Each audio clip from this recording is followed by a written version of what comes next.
Hello, everyone. Eric Watson here, freelance writer, player of games, writer of words, recorder of videos, and tabletop role-playing aficionado. Welcome to my weekly behind-the-scenes DM-only live stream Crafting Annihilation, which I build, write, and prepare for our next session of Tomb of Annihilation. You are playing characters Mannix, Celeste, Gillian, George, or Theron. Look away, go away. This is not meant for you, but for the rest of you, welcome.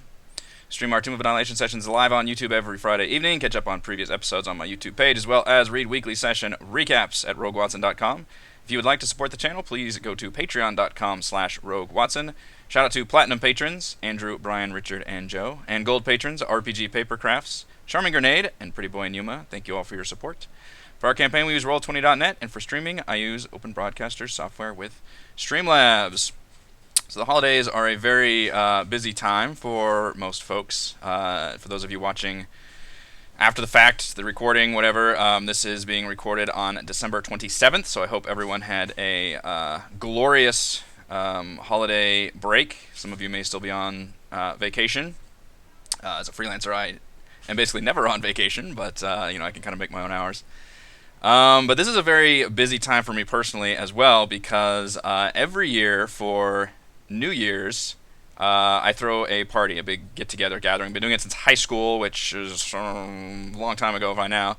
And at this point, it's basically just my best friends and their families, which nowadays is literally my D&D group. So we all live super far away from each other. Actually, Reese just recently moved up closer to me, which is really nice. But most of us live very far away from each other. So every year we get together on New Year's, have a big kind of like weekend-long celebration. So it's just super busy. I mean, we just had the holidays, and now we're doing this big get-together. And in fact, I'm actually going to pick up Chris, who plays Mannix, which I'm really excited about, in like a couple hours. He's been staying with his family for the holidays, so he's in town, which is fun. And then we're going over to Reese and Rochelle's house, which play Theron and Gillian, hang out with them. So it's really fun times, which is great. On the flip side, I had no time to prep for D&D whatsoever. I'm definitely not getting a DM's Guild review out this week, unfortunately. I'm sorry. It is just such a busy time, and as I mentioned in my Patreon update video, it's not something I want to rush either. It's not like something I can just churn out. It wouldn't be fair to whoever, whichever review appeared on that on my schedule that week, that I just wouldn't be able to spend as much time with it. So instead of having to like rush through that review, I'm just not going to do one this week. I still do want to try to do one next week, but it would be probably further in the week, like Thursday or Friday, but definitely not this week. Obviously, I'm happy I can get on for Crafting Annihilation this week, which is awesome. Thank you, Karen. I appreciate that a lot. I really enjoyed doing these too. This is a really fun time for me to sit there and do the chat, because obviously we love live streaming our D&D show, but I don't want to sit there and like be too involved in the chat, because I still want to be fully engaged with my players. I'm reading the chat as it's going, but I don't want that to be too much of the distraction. We're at a point where, it's not like the chat's just scrolling by real quick. Not that we have a huge audience, but we have a good size audience where it is engaging. But that's why I like Crafting Annihilation, because I can sit there and actually like talk to chat and do all that in a much more personal basis that I wouldn't normally do too much of during our actual live stream. We do still plan on doing D&D tomorrow. Themes will be a little different, because Chris, who plays Mannix, is literally going to be staying at my house for like the next 6 or 7 days. So he will be here, so that'll be kind of funny. I think we'll have to set him up with like a laptop or something else. So it might be a little funky, but we're going to still try and do D&D tomorrow. It'll just be a little bit of a different configuration, but hopefully it'll go off without a hitch, he says.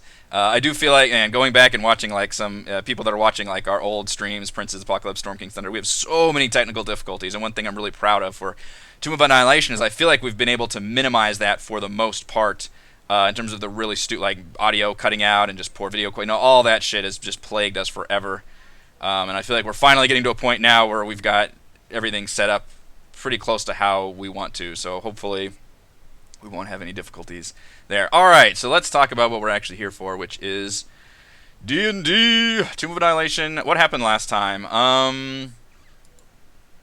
Let's see, they did the second half of Yeliark, so this was a funny thing. They tripped the Yeliark trap, and what's interesting is because I had a session break, I was able to prep a full encounter.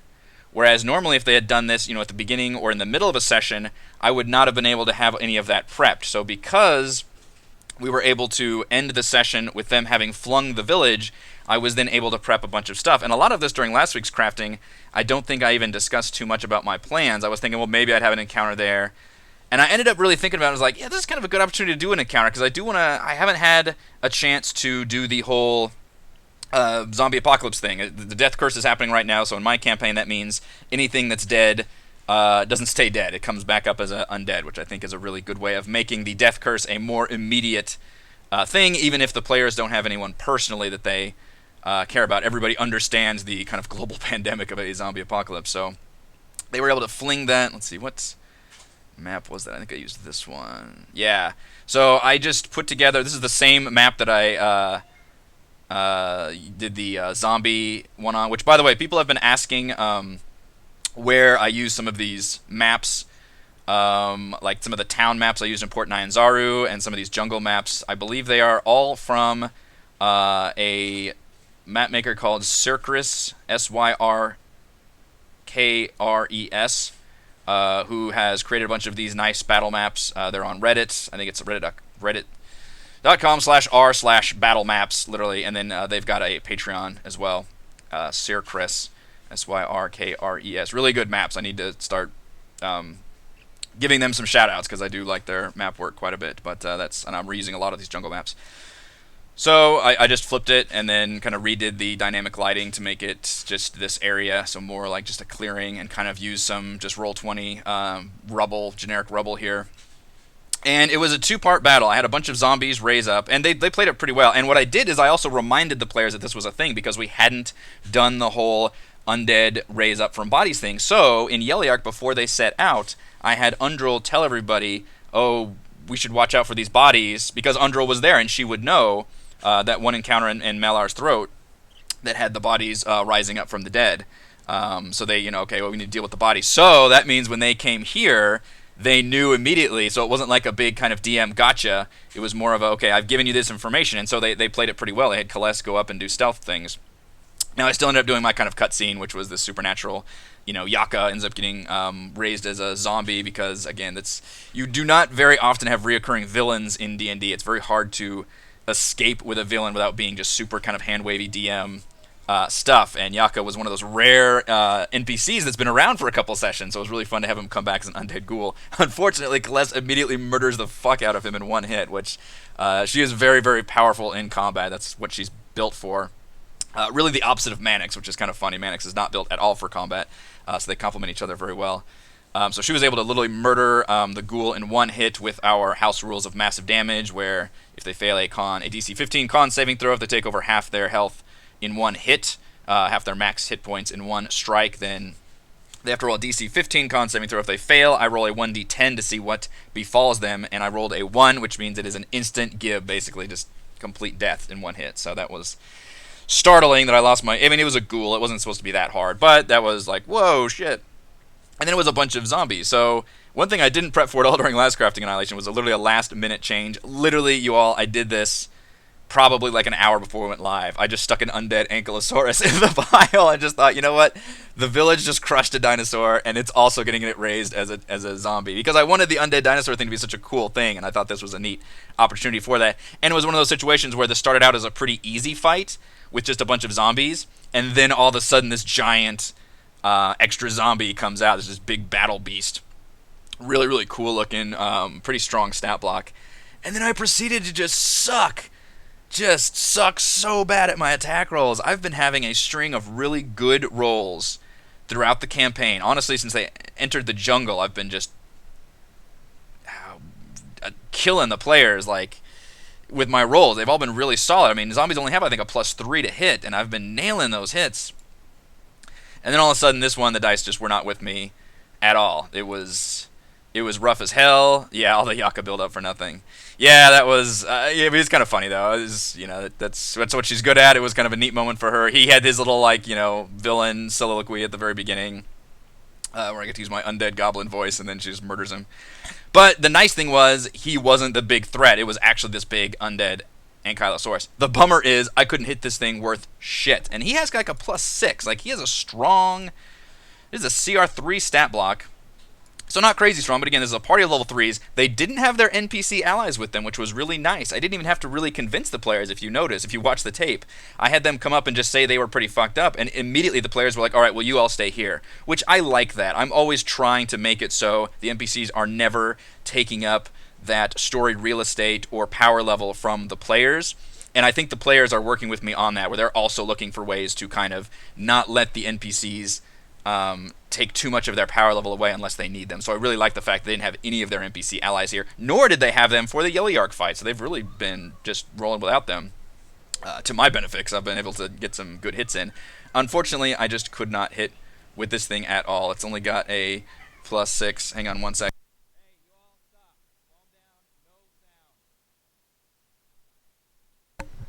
Alright, sorry about that. My daughter is playing upstairs with a friend and I heard some crying. So he's got a +6, does 18 average damage. I only hit one time. That was a bummer. That was a big bummer. So, unfortunately, the undead Ankylosaur zombie was not the big threat that I was hoping for. I did get one good strike on George here. It did have the very fun, like, kind of Monster Hunter theme of Celeste just jumping on top of this thing and stabbing it repeatedly, which was very, very fun. It was a very neat visual. Theron was still a dinosaur, so he could still kick ass. So this wasn't meant as a really hard fight, but I know my players are extremely weak right now. They've got no spell slots. They're almost out of hit dice. So just having these even, mediocre, challenging fights can still feel a lot harder because they're, kind of like deep into the dungeon of the jungle, as it were. So still a tough fight, but not the catastrophic battle that I was picturing it could have been. I mean, if I had hit every single time, like, that would have been absolutely devastating for the heroes. And I think I hit once out of maybe 5 or 6 times. And it's got a mess of hit points, so it was up for a while. So, fun little battle there. And then they returned to Yellyark, gathered their people, and then went to grab Vorn. And this was also a funny situation. Bless you, George. I was really not sure, and I mentioned this countless times, how the players would handle this entire affair. I did like that they tried to do a little bit of manipulation with the offerings and kind of, they knew the goblins were upset. Celeste actually flubbed her sleight of hand check, which allowed the goblins to kind of see the fact that she had the amulet, which turned them more hostile than they would have been. I did allow some of the goblins to kind of peel off, and this was a giant situation where I really did a lot of DM hand-waving because there was no way in hell I wanted to sit there and roll all of these individual attacks versus each other, especially when it's NPCs fighting each other. And this is a hard thing to do in Roll20 because you see all the, if we're doing Theater of the Mind, it's easy to hand-wave this. So like, oh, well, there's people over there, they're fighting, blah, blah. But if you've got actual battle maps and things on the map, then people want to see those things play out in a tactical map. But there was just too many NPCs fighting each other. It would have taken way too long. I mean, I had all the NPC allies with me and then all these multiple factions. I was like, look it, fuck it. This round, this grung dies, this goblin dies. This round, these 2 goblins die. I was literally just hand-waving through real quick to get through this battle. And it wasn't too bad. Like, the goblins turned hostile, and then it would have honestly just been the goblins. The grung probably would have hung back, but then lovely George had to fight the grungs, which I really have to make this a thing now. I have got to figure out a way. Maybe I will use Dungrung Lung. I wasn't going to use it, but now that George has this hilarious enmity between the grungs, I really have to play up with that, because that's been a really fun, like, role-playing tool for him and for me and for the party. Even more so than his, like, Monster Hunter thing, although that's been funny too. So he fights the grung and literally sets all the grung hostile, but the grung are not allied with the goblins, so that was a big thing that didn't make it. So the players were overwhelmed. The grung and the goblins were actually fighting each other quite a bit, and then the players only had to fight a little bit of the goblins and grungs, which ended up, I don't think even, they didn't take much damage or anything. It really wasn't that big of a fight. In fact, it was Theron's bear form that took a lot of the brunt, that's what he's there for, to do that kind of big temporary hit point mess as the druid, so not being too bad of a battle there, but it was pretty fun, and they did gain Vorn as their ally. Zombie Dino was almost foreshadowing the creature look you had picked. Forth the Stone's sisters will stick on the PCs. Oh yeah, the Steel Predator. Yeah. Hopefully it's still, but Steel Predator is a lot stronger. I mean, that's like a CR15 or something. I need to decide if I want to do another Sown Sisters encounter this session. So coming up, I have a lot of prep thing I have to do, and I haven't done any of it. Oh my gosh, this is like real life is butting into my D&D time. So the plan right now, and yeah, somebody does hate the undead. Theron is all about going after the undead. And that's helped me multiple times, hasn't it? Where I've used things that the players it would benefit them to not attack the things, but because my players hate the things, they attack the things. So that's been really nice as a DM. I can kind of play with that. So now Theron has the undead and George has the grung, apparently. Arno, I did not I think I was going to use... let's see, that's a good question. I forgot to mention that. Was it I think it was this resilient sphere. So it was going to be something that was pure defense because he's a purely defensive... I call him a robot. I think I was going to use this one because it's a 4th level. Yeah, so it's the highest he can get. An action. I might even say he could do that as a reaction. I was going to use this as like a big saving grace thing. Like if a player is really like going to be just killed or something, then he could use this as a very special... In fact, maybe even hide the fact that he even has this spell, because I think it's a one-time spell, and then somebody else has to cast a spell on him to store it. So he might not even advertise this fact, and it would be like an emergency, and he casts this Autolux Resilient Sphere, which literally encloses them in this like magical hamster ball. The sphere is immune to all damage. Nothing can pass through the barrier, although the creature can breathe air. And it just shuts them off from the world. I think there's a lot of video games that use this kind of similar spell, where it's just... Pillars of Eternity had a similar one, where it's just like you put them in a zone, and they're just out of the combat for the time being while that zone lasts. Although it is funny that I say hamster ball because I believe it mentions they can actually roll the sphere and move it along. The globe can be picked up and moved by other creatures. It'd be pretty funny if you had a bigger creature just pick this thing up. It is concentration, but it lasts for a minute, so it basically... I would literally cast that as a way to protect the player. Although then the player would be essentially out of that fight and not able to do anything while Vorn is casting that. But I think that would be a fun way of... the hamster ball. That would be a one-time thing. He would cast that as an emergency reserve. If a player or an NPC was going down, I think he would... I would play it by ear, basically. That would be a way to save somebody. He would have that one-time use thing, which would be a surprise. So I think that was what I was going to plan on doing, Autolux Resilient Sphere. And just flavor that as, like... Because, again, I flavored the Shield Guardian as a lot different than a standard Shield Guardian. He's obviously got a personality. He's got rules, the classic 3 laws of robotics rules that he has to face, which means... So that's the way I am balancing Vorn. I don't want to give the players a straight-up Shield Guardian. That's fucking bananas. They are incredibly powerful.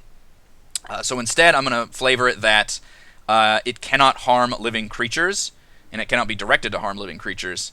Instead, it will protect its owner and its own life to the best of its ability. So it could like grapple people, and it will obviously use its ability to boost AC, I believe, if somebody's within 5 feet. I haven't actually advertised the fact that he literally splits damage between he and the wielder. I'm not even sure I want to do that because that also is really powerful. Where is that on here? There we go. It's just bound, I think.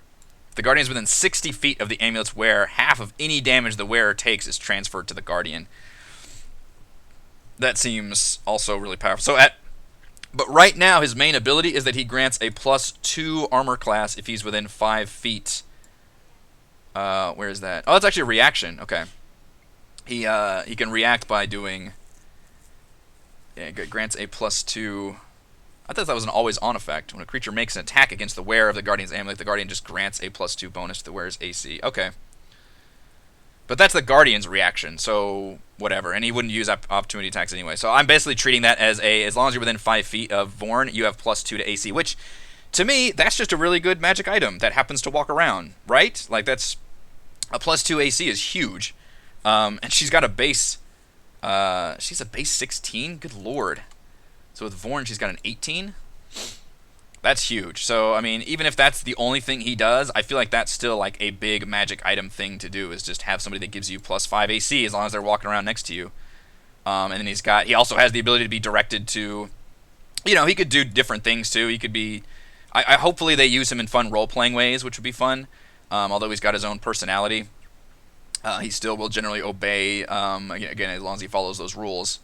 And he can grapple people. So, you know, it's just... I'm treating it as a magic item with a personality. You know, it's like one of those sentient magic items. So, I don't know if I'll do the bound thing, because that seems too powerful and also just weird to flavor that. Like, how does he draw half the damage to him? I mean, you know, magic, okay, but still.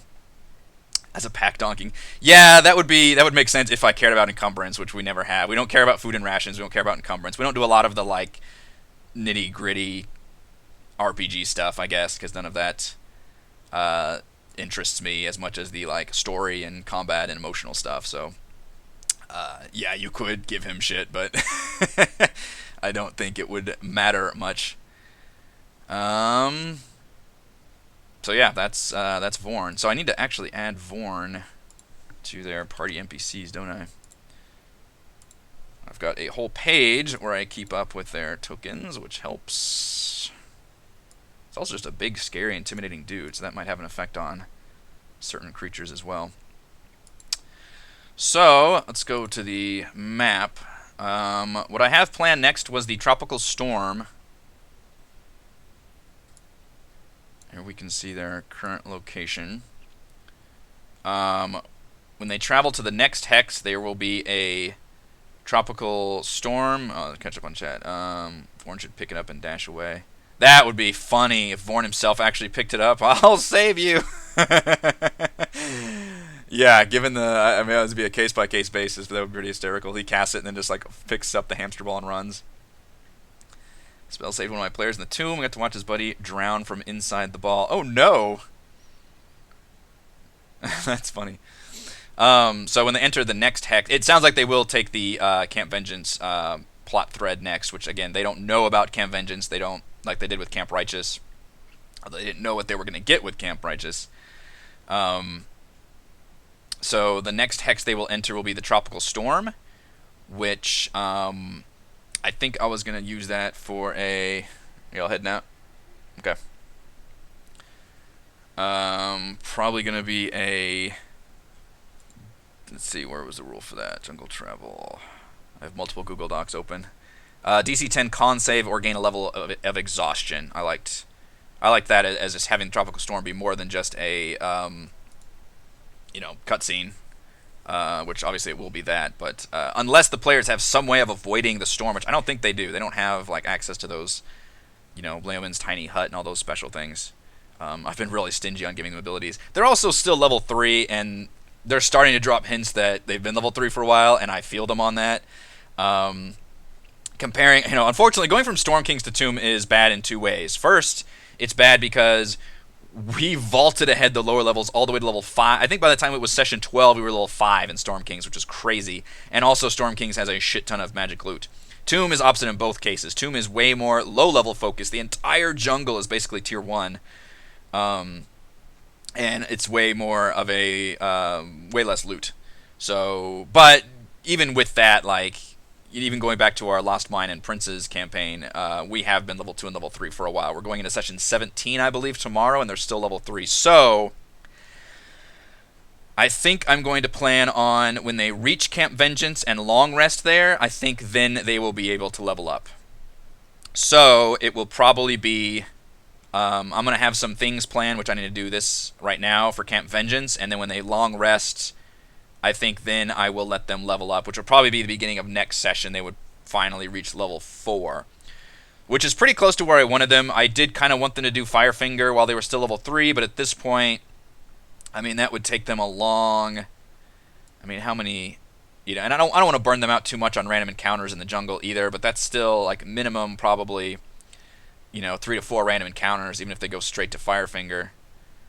So that's... it would still be a couple sessions where they get to Firefinger, including Firefinger, and then I don't know. So I think I would let them be level 4. Firefinger may be a little bit easy, but again, I can always play with that, and it depends. And a lot of this is I have to remember they don't get to they long rest very rarely, and I get to control that fully. So even if places seem too easy for them, it's almost like that's at the end of a dungeon run for them because the whole jungle is a dungeon. Are you going to end the campaign at level 11? The big, bad, evil guy won't be beatable at level 11. Is the Atropal not beatable at level 11? Or are you talking about a Serac? Because, yeah, a Serac... Acererak is weird though. He like shows up at the end after you beat the final boss. Like, man, I fucking hate RPGs that do that. Like, you beat the final boss, and then, like, you know, the real final boss appears, and your dudes are already, like, fucked up and low, you know, you barely scrape by, and you're like, oh, hell. It's even worse than, like, a final boss with multiple, God, what game? I think it was Dragon Quest XI was the last game we played. It had, like, 3 different final boss iterations you had to fight, and it was like, alright. Although it's funny whenever some of them just magically, like, your team, like, fully heals up, you know, between those final boss fights, which doesn't happen in D&D, so... I don't know. I haven't decided. That's way in the future. I'm not worried about any of that stuff yet.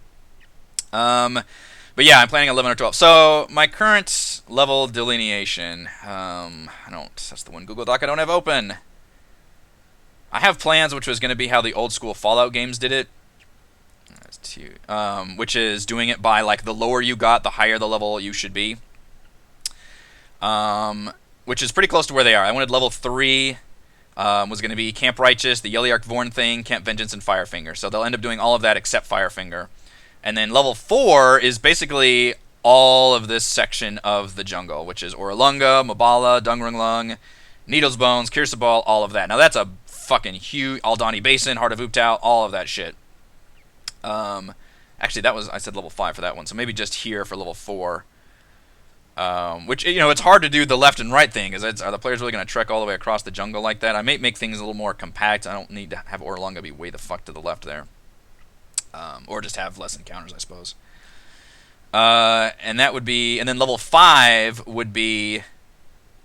let's see, Nangalore. That would be Nangalore, Heart of Ubtao, maybe the Wreck of the Star Goddess, like the lower half. And again, my plan is... The player's immediate goal is to get Oralunga and Nangalore's location, and then they can return to Port Ninezaru and then have access to the ship. And from the ship, they'll be able to go around and do Jahaka Anchorage and then Wormheart Mine. And hopefully by then, probably in Oralunga, or maybe they'll have to piece together from a different clue. Maybe they'll find another one on Nangalore. Or Heart of Ubta actually probably learn the location. They would actually learn the location of Omu. And then once they do, they'll realize, well, you know, we're here halfway in the jungle, but if we retreat back to town, and again, I'd probably give them a teleporter at some point, and then take the ship, it'll make it easier to get to Omu. So I may have to move Wreck of the Star Goddess up closer to here, because I really don't actually plan. I don't think the players will need to do the lower half of the jungle at all. They'll need to explore this half, pretty much down to Nangalore right here. Can you see my mouse when I'm doing that? Let me see. Yeah, if I click, okay. So I'm using my mouse to draw. That would be level 4, and then ideally level 5 would be... Or no, sorry. So level 4 is up here with Oralunga, Dungrunglung, and Mabala. Level 5 would be Heart of Ubtao, Nangalore, maybe Wreck of the Star Goddess, and then they would pull back to Port Ninezaru, and I think I've still got them level 5 for that long. Geez, see, I might have to change this because I don't know how long it's going to take to do certain things. I still had level 5 under Jahaka Anchorage, and then level 6 was going to be Wormheart Mine and Hrakhamar. And then getting to Omu would be level 7. Level 8 would be Fane of the Night Serpent. Level 9 would be Tomb of the Nine Gods. And then they would gain level 10 and level 11 in the Tomb. So that's the weird thing, is it feels like they're going to be the lower levels for longer and then actually burst through the higher levels, which is almost backwards of how it should be. I feel like you should go faster the lower levels, and then the higher levels should take you less time. But I don't know how long it's going to take to do Omu, or the Fane of the Night Serpent, or the Tomb of the Nine Gods. Those are all very big locations. So that's my current plan, is the fact that Omu is basically built for level 6+, and the Tomb, I think, is 9+. So somehow, once they get to Omu, like, I don't know. I don't want to level them too much for the jungle, because otherwise they will really out-level all the jungle content. So my plan is to try to keep them around level 4 to 5, basically while they're doing the majority of this jungle, with the knowledge that they're probably not going to literally do the entire bottom half of this jungle. They will eventually go back to Port Ninezaru and then take the boat, and then for level 5 and 6, hit up Jahaka Anchorage, and then do the Wormheart Mine, you know, land their boat here in Shilku Bay, do the mine in Hrakhamar, and then from there, honestly, that would be the quickest way, is just to jump over to Omu and be there. So that's how I see the overall campaign going, but it's very hard to know, you know, how long it's going to take them to do all this jungle excursion stuff. And I do want to try to pace out those levels as much as I can. And right now they have been level 3. I mean, they were level 2 for a while. They've been level 3 for 3, 4, 5, 6, 7, 8 sessions. So they'll be level 3 for 9 sessions because they're not leveling up till 4 till probably the start of the next session. So yeah, I will level them up in Camp Vengeance because that is a long-ass time. And I'm using Milestone because anything else would be a nightmare for me with this giant open-world hex crawl. And I mentioned with somebody on that, I don't know if it was on chat or on I think it was the chat during last week's stream. I think we were on break and I was able to talk about that. They actually didn't like Milestone, and this is our first time using it, and I've really enjoyed it. I do miss giving out experience as a reward for doing quests and stuff. Experience is always a fun thing to deal out, but it's, first of all, it would have been a nightmare to try to divide XP up between all their allies, and frankly, it would have made my players not want to take a lot of allies, and I wanted to take them for story purposes. So Milestone is a lot easier there because they don't have to worry about dividing up XP between all these allies they have, and they have a shit ton. And B, it would just be so difficult for me to judge. Like, I think they would level up far too quickly because of all the encounters they are facing, and this way I can kind of lengthen those lower levels out just because the jungle is... I think it's more fun if it's more dangerous, and it's more dangerous if they stay in those lower levels. When did the tomb at level 8 still alive? We did acquire the Ring of Winter, though. Interesting. Yeah, those later levels, I'll just have to see. And maybe it'll be like, I'll have to level them up to 6 by the time they get to Port 9 Zara, because they've been level 5 for a while, in which case maybe they'll reach level 7 earlier than I want to. So that can happen, and I'll play with that a little bit. So maybe I'll help try to balance out those levels, and maybe that would be rewarding to just have the jungle be a little easier once they've gotten some more experience up and they're not quite as afraid of things. And then, of course, they enter Omu and things are harder again. The personal quest to kill Raznisi, so expect them to murder hobo all of them. Yeah, I don't want to plan too far ahead, but I do hope the Fane is not the murder hobo camp. Ideally, I want to capture them and put them in the Fane. That is a very, very hard thing to do for players. You really never want to cutscene and take away their agency like that. The only time I think that works really well is for Out of the Abyss, which starts off everyone as prisoners. I think that's a really, really strong story hook. I really like the first half of Out of the Abyss. I would love to be able to get off a capture thing. Hopefully I can use Salida for that and all that in Omu to put them in the Fane. But, players always screw up your best laid plans. I think that'd be a fun twist, though, to be able to capture them in the middle of a dungeon. For now, I need to prep Camp Vengeance. I have not done anything for Camp Vengeance, and I want to make it more interesting than just this forward camp. My players have not asked about Mabala at all. I know it's on their map. They can see it. They haven't asked about it, so I need to maybe do something with Mbala. I need to start having that conversation again. And somehow my players need to figure out where the fuck Oralunga is. I need to remind them where they need to go. So, maybe they will learn that location in Camp Vengeance, or somebody in Camp Vengeance will be like, well, if you climb Mbala, then you'll probably be able to, figure out where it is, if I wanted to do Mabala at all. And I haven't figured out how I want to do Mabala, because I don't like Mabala as written in the book. It's weird. It's essentially a ghost town with a hag, which I guess I could still do. I don't have a map for it, which always motivates to me whether I want to do something with it or not. And at some point I'll need to make my map for Oralunga. That'll be a fun session of Crafting Annihilation, because I literally have to put an entire dungeon together, which I'm going to use a dungeon from the DM's Guild that I really like, and just convert that to what I need, but I will need to actually build that dungeon from scratch, I think, which takes me a while, but people seem to like it when I do that, because I ran the Haunt from the DM's Guild, and so many comments were like, where did you get this map? Where did you get this map? And I'm like, I just threw it together from using Roll20 assets, so I can't give it to you, but the good news is you can make it from Roll20 assets. This leader brought a gang of 1T and took their weapons, only the mink fought back. Learned real quick the fight would be deadly. I haven't used Yuan Ti yet. I plan on having them in Oralunga, so that'll be the Yuan Ti thing. Adding those nitty-gritty things, encumbrance, rations, exhaustion. Yeah, it could. Yeah, I've used it before for flavoring. I just don't actually use the hard and fast rules, like you're encumbered, you're low on water and all that. If I did do it, it would be a question of like role-playing cutscene. Like, oh, you're all really exhausted, you've got your last drop of water or something, and that's kind of how I would use it. I assume it is a mistake that they have vision. What are you talking about, Arno? I lost the train of thought where I was with the chat. All right. So anyway, the next. So I'll have the tropical storm happen, which is just a con saving throw or gain exhaustion, and then the next 2 days we'll travel along the river, and there won't be any encounters at all. I believe right there. Yeah, that's the square where Camp Vengeance is. Oh, Mabala. I think that's what they were thinking. Yeah. I don't know how big is Mabala. How far can you see it? Did anybody figure that out yet? That's probably like a thread on Reddit somewhere, but like how far away can you actually see this thing? So I live in Texas, and Texas is flat as shit. So anytime I visit anywhere that's got like mountains, I'm like, oh, mountains! You can see them from a distance. Like it's so fucking stupid. So I don't know anything about like how far away you can be from like mountains and still see them from a distance. That always is like, oh, it's so exotic. Mountains. Let's see. Mabala, an 1,800 foot high plateau. 1,800 feet high. How tall is that?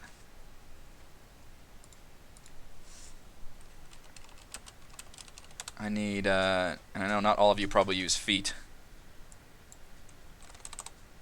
That's a third of a mile high. That seems pretty tall, but how far away could you see that? So how far can you see Mabala? I need that in hexes. Has somebody figured that out? The book says you can see the crash of the star goddess. From Mabala, right? But how far away can you see Mabala from, like, the ground? Like, from the river, because you see this thing, like, looming above the treetops? Probably. I just need to figure out. Each of these hexes is 10 miles, though. That's a long distance. I need to move the Wreck the Star Goddess up, because there's no way the player's going to be anywhere near here. That would be a pretty fun thing. Actually, if they climb Mabala to look at Oralunga, they would then also see the Wreck of the Star Goddess. If anyone would climb a tree. Yeah, nobody's thought of that. Maybe one of these clearings they could get near. Maybe Camp Vengeance, you can see it, because they've cleared away a big section of Camp Vengeance. And they've got, like, do they have a... I need to pull that map up. Do they have a watchtower or something? So anyway, there are basically no random encounters until through Camp Vengeance. They'll have that one Tropical Storm event, and then they'll be able to reach Camp Vengeance without any encounters. So my players are super low, drain. You know, some of them might be exhausted from the Tropical Storm, but then they will be able to reach Camp Vengeance, which is here.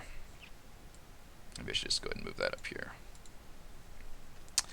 Camp Vengeance, what do you got going on? Nothing much from the book, from what I recall. In fact, this is one of the weakest sections from the book. It's just kind of meant to be a safe haven, with perhaps some drama. I hate when Roll20 does this. There's just a name.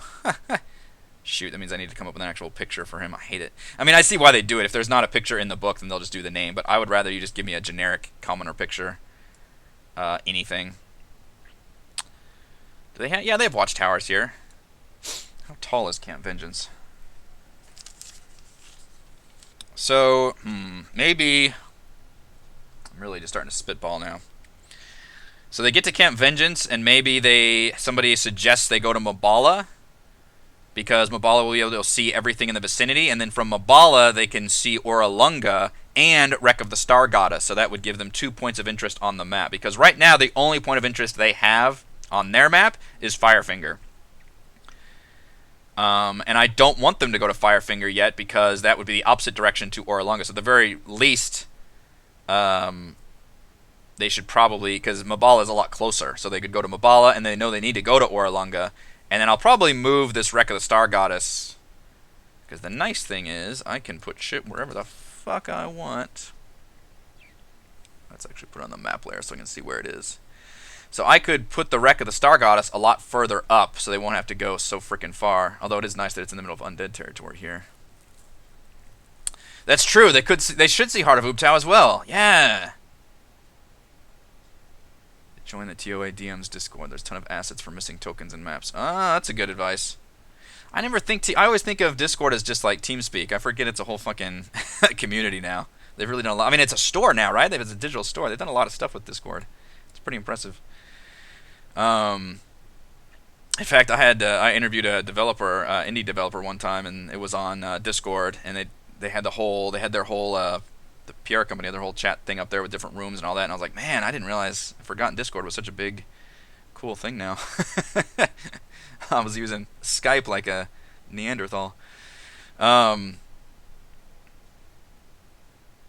yeah, I don't know. The Wreck of the Star Goddess is a really, really neat location. I love uh,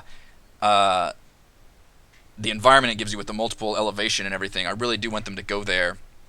It's a neat opportunity to rescue people and maybe get some magic items. And then I think there's like some zombie gorillas there or something. I guess it's just a neat location.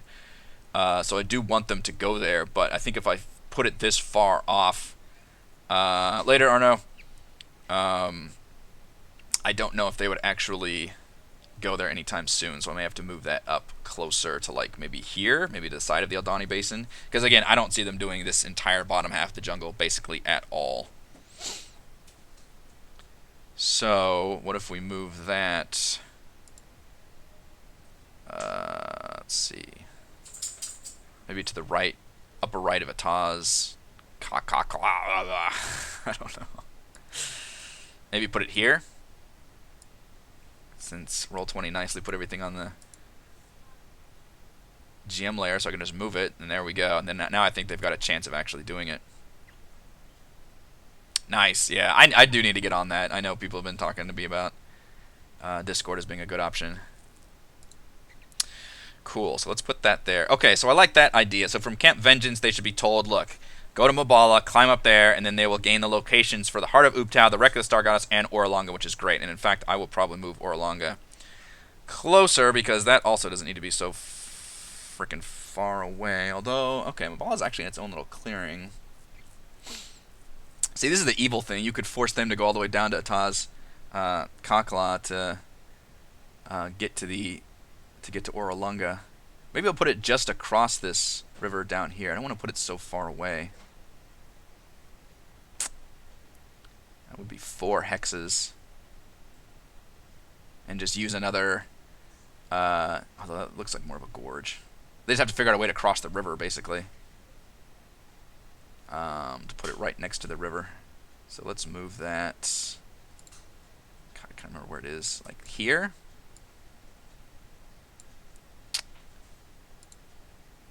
I think I like that spot better. That's only 4 hexes away from Mabala. So that would make more sense that they'd be able to see like parts of Orolanga or something. Okay.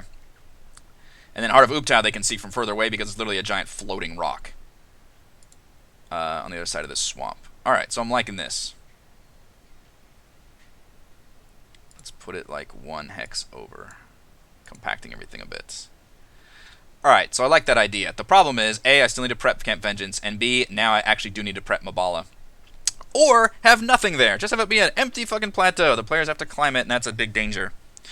Ooh, I could still use the Terrafolk there and make it like a Firefinger situation, where the players are climbing up and they're harassed by Terrafolk, so maybe make it like a cliffside map? That could be interesting. So Mabala as written is... You know what, fuck it. I don't want to get ahead of myself. We need to do Camp Vengeance first. Camp Vengeance, god damn it. I've got to figure out something interesting for Camp Vengeance. Alright, so they'll have Undril with them. Alright, Camp Vengeance. I guess I could pull it up on here too, so I'm not just staring at a book. How's it already been like 45 minutes since I've been streaming? Holy crap. Just now getting to Camp Vengeance. Let's see here. Journal. We're going to go down to... Because that will finally solve this quest. And they will officially lose Undril, basically. Undril will want to stay in this camp.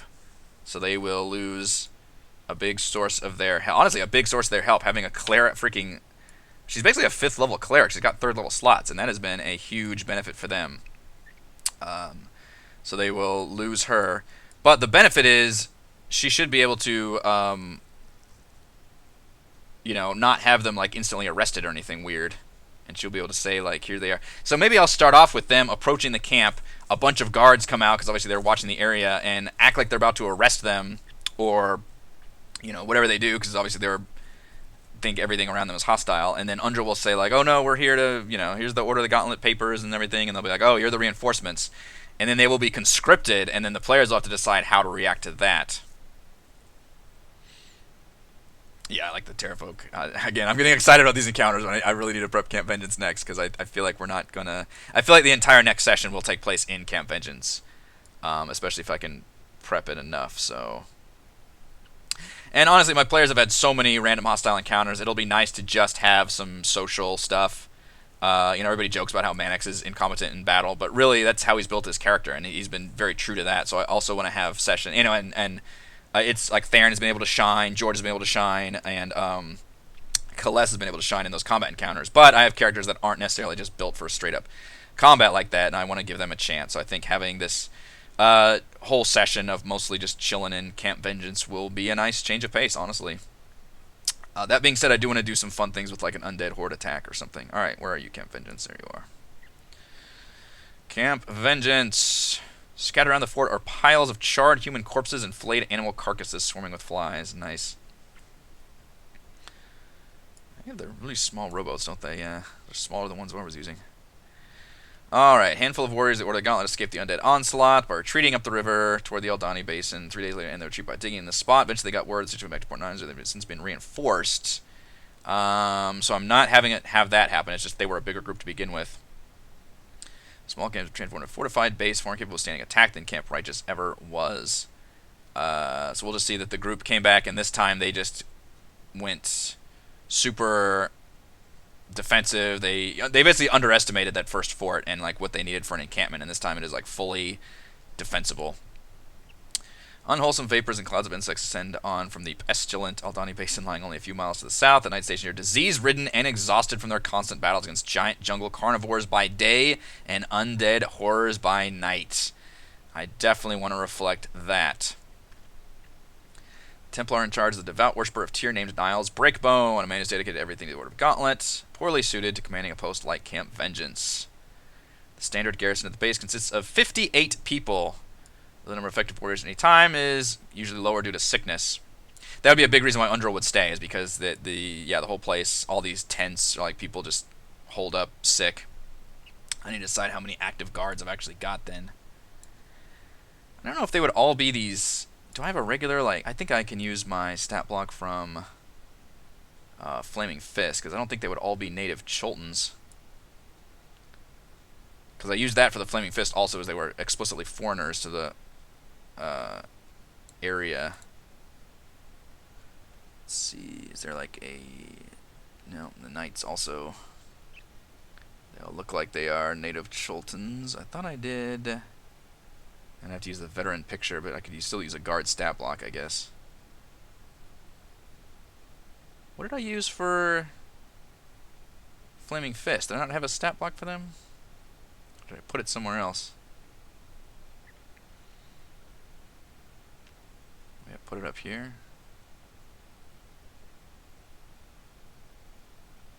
Nope, I don't remember.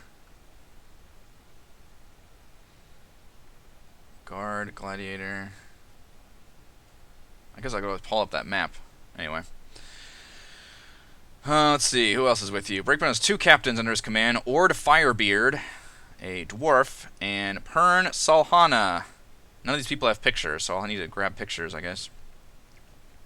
Female human. According to them, is a fighting force comprised of 8 veterans and 24 guards. They do use the veteran stat block.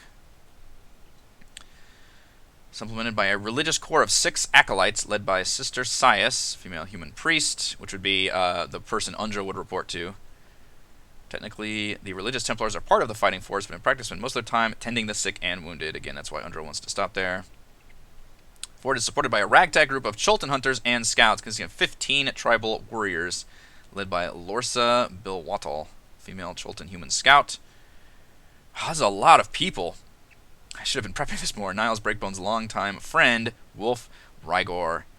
Ooh, all right. What if Wolf Rygor is missing? Hasn't come back yet with his contingent of troops. He could be out in the jungle somewhere, in trouble.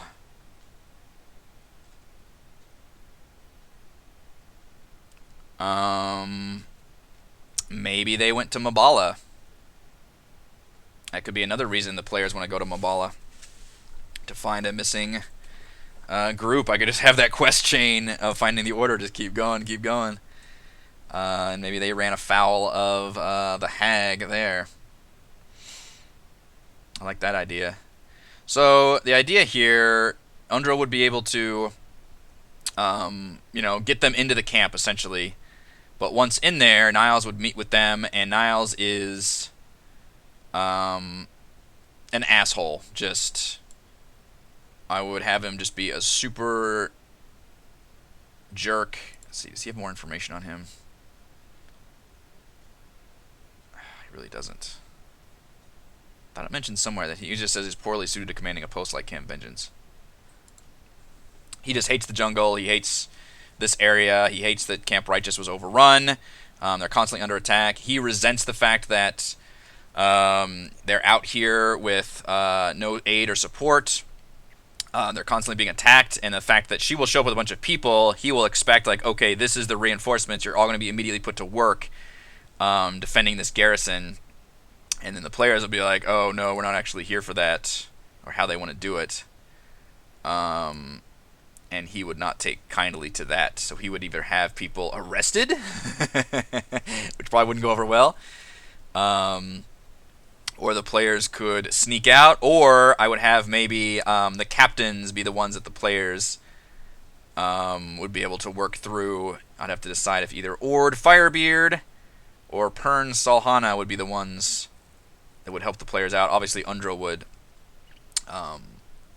want to. They have to tell Niles about the death curse and all that, and he'll just be like, "Look, that's great and all, but we still need more help here. Reinforcements will come. We need to still expand this out." But then he could give the quest. He'll mention his buddy Wolf Rygar was out with a bunch of people, went towards Mobala to check it out because that would be a good watchtower, a good watch post. Ooh, this is what's going to happen.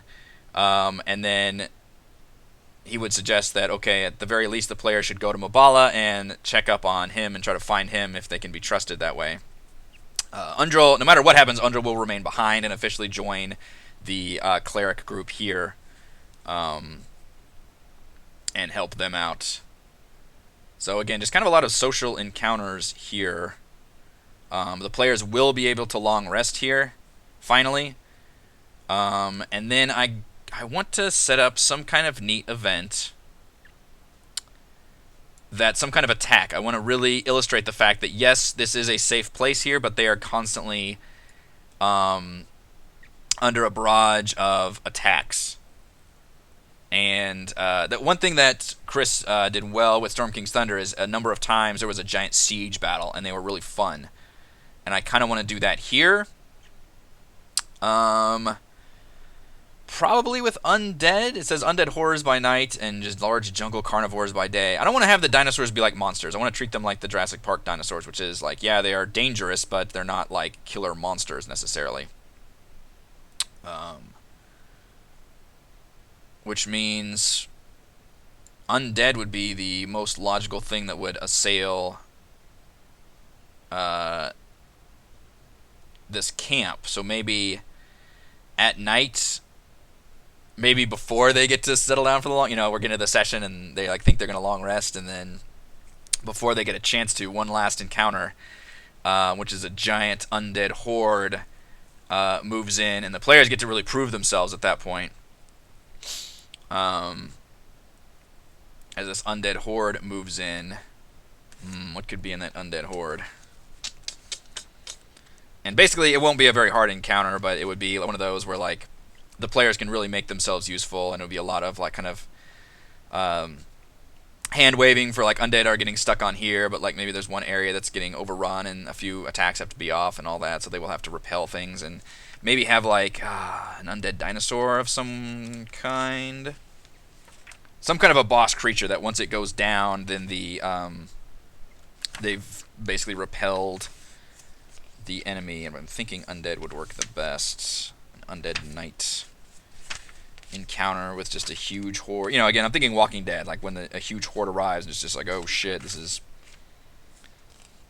really dangerous now. Let's see, is undead dinosaurs a different section in here? Looking at the Okay. The only two that I see are the Ankylosaurus zombie and the Tyrannosaurus zombie. Do I want to use a Tyrannosaurus zombie here? Or do I want to save that for later? Because it's a really powerful creature, and the players would be in the like best, most protective place to be, which is in the middle of this camp. So I don't want it to be too like anticlimactic. But seeing a zombie, yeah, I could just flavor it an undead Triceratops, just slightly change the stat block. I mean, they did just fight an Ankylosaurus zombie. Maybe I could do two of them with just a bunch of zombies. And maybe they hear like the cackling of the hags during the undead fight, like every time the undead are coming. The other one here is Gorilla and Zombie, but I think I want to use that later also. I don't know. A Tyrannosaurus zombie is such a cool creature. Just it is an amazing thing that I don't know if I want to use it here because there's a lot of other things going on. But it would also give the players a chance to actually fight a Tyrannosaurus zombie, which is a CR8 thing, and literally it just disgorges zombies as it goes. Maybe I do want to use it here. That would be quite the moment. And the idea here is the battle would turn once they take out that Tyrannosaurus zombie. And maybe it even like crashes through part of the wall. And oh man, that could be really cool. As a bonus action, it literally just spawns a zombie within 10 feet of it.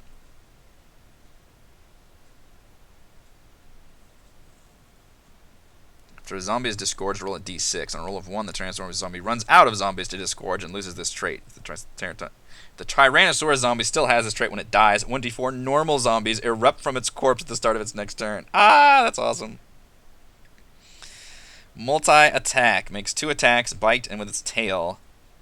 So it's basically the same as a T-Rex. Plus 10 to hit. That thing is so fucking strong. Oh my god. Not much AC though, so they can sit there and hit it from a distance for a while.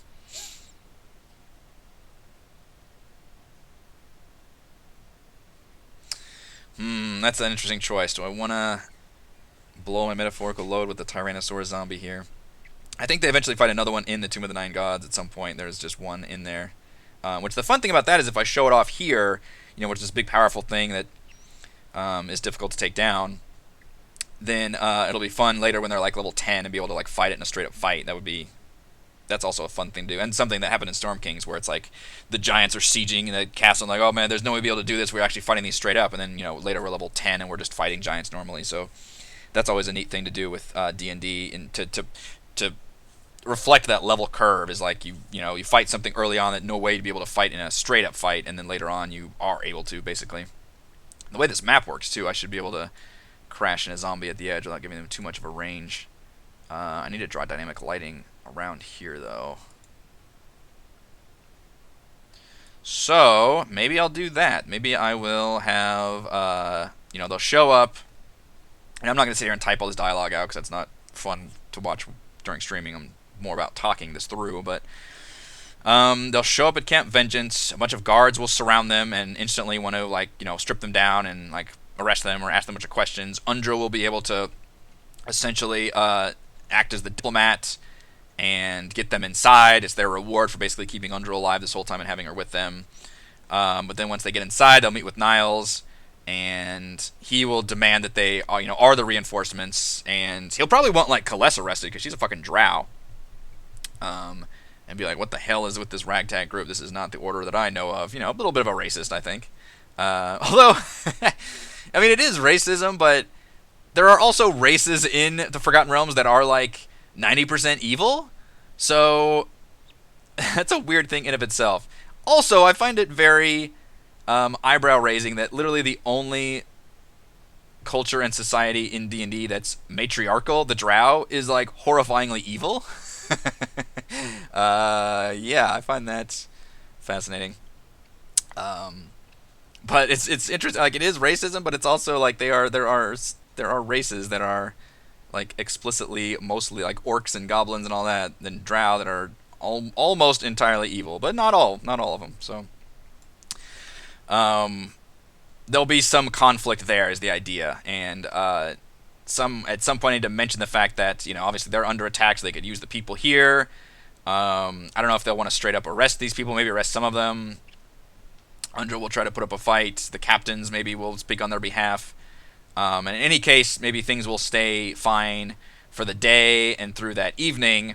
But then before the players get a chance to long rest, I will launch that undead attack, which will allow the players to prove themselves to the Order that they are helpful. Well, aren't hill giants super evil and awful too? Speaking of which. Generally, they're kind of big oafish orcs. But yeah, and then have this big undead fight, which will allow the players to prove themselves. It'll be a bunch of zombies appear, maybe some ghouls mixed in there. I would do kind of a similar hand-waving thing where the players would, be able to shoot them and deal with them. Most of them would die on the spikes, but soon, like, zombies would start, like, coming up onto the... eventually they would be able to pile on to maybe a thing, but eventually it feels like the players will be able to hold them off, and then all of a sudden they hear this giant, like, undead roar, and this Tyrannosaurus zombie appears and starts spewing out zombies, and obviously it's going to crash up into the gates, and everybody has to concentrate on this, and it would just be, hopefully, a fun bit of chaos that's meant to really put these things in danger, to where it feels like the players are the ones that hopefully can turn things around. It's because the players showed up at this time that they're able to, like, repel that new threat. So maybe I think I am leaning towards using the Tyrannosaurus zombie here, because there's a chance for me to use a CR8 creature in a chance where the players have the upper hand by far. They'll have a bunch of these extra, they have all their NPC allies with them, plus a lot of more allies that, again, I'm going to hand wave it and just kind of, I'll have, like, zombies die and take off hit points from the T-Rex zombie as I go, and then have various people die on the walls or that come out there and try to fight them. And I think that will pretty much do it for that session, and then finally at the end of that, they'll be able to get their long rest in, fully heal up, and level up to level 4, and then they've got Camp, even though Camp Righteous, it's not going to be destroyed by the undead, it'll just be attacked. The point here is that they are constantly being battered, but they will gain that as a forward base for long rest opportunities, which should be useful for their next couple of ventures, because they could, for example, go to Mabala.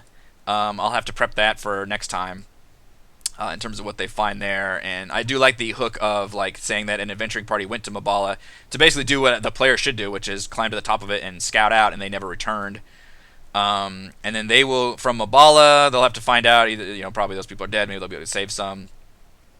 Deal with that encounter, and then they will learn the locations of Oralunga and the Star Goddess and Heart of Ubtao, and they can decide which ones they want to hit, and at any point they could always retreat back to Camp Vengeance for a long rest, which would be fairly useful for them, although maybe they'll want to go straight. It just kind of depends on what their health's like, I guess, and hit up all of these locations, which, if that's all level 4, again, it just depends on how many sessions that is. I could always move Dunglunglung also, or put that anywhere I want to. I still kind of want them to do Firefinger, but at this point they don't have to.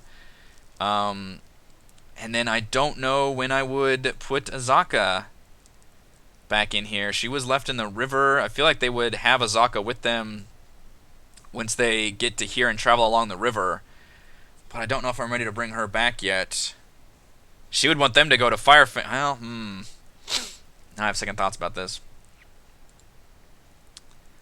When do I bring back Azaka? I don't want to just lose. Obviously, she's not gone forever. She just was. That one encounter in Camp Righteous, she was put in a canoe while she was sleeping and pushed off into the river. So at some point, she was able to right herself, get to land, and then from there, she would probably try to find the players. I like the idea of her, like, transforming into a were-tiger because of, like, the stress of it all, and then, like, maybe hunting, because she's looking for the player, she ends up hunting the players. So that could be a thing that happens. Maybe, or the storm stresses her out. Maybe this tropical storm happens, and that freaks her out, so she transforms into a were-tiger, and then afterwards she hunts the players, and maybe gets to them before Camp Vengeance, and the players have to deal with that. Or Camp Vengeance found her, and they've got her captured. Man, how do I use Azaka?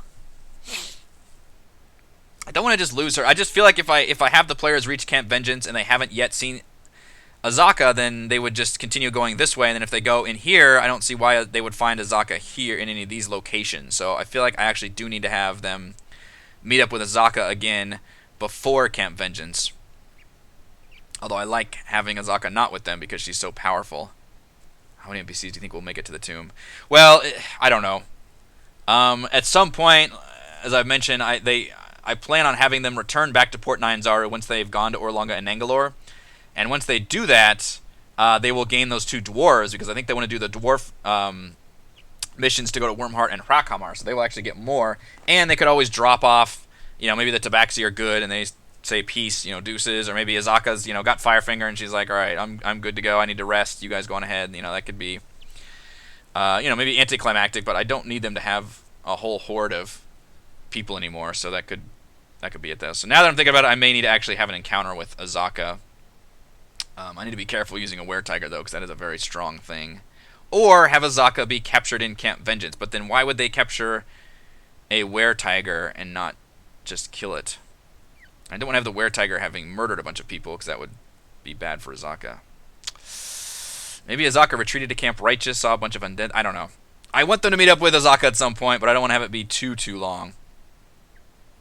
Maybe it will be after Camp Vengeance. Maybe they'll travel to Mabala and Azaka will meet up with them. Alright, I'm not going to do Azaka for now then. I want them to get to Camp Vengeance without that many NPCs.